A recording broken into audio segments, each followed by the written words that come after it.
নমস্কার।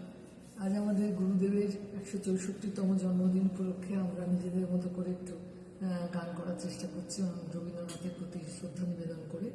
আমার সঙ্গে তবলায় রয়েছেন অরবিন্দ প্রধান, নাম করা সঙ্গীত যন্ত্রশিল্পী, আর ওনারই ছাত্রী শেফালি অধিকারী আজকে আমাদের পারকাশনিস্টে রোল প্লে করছেন।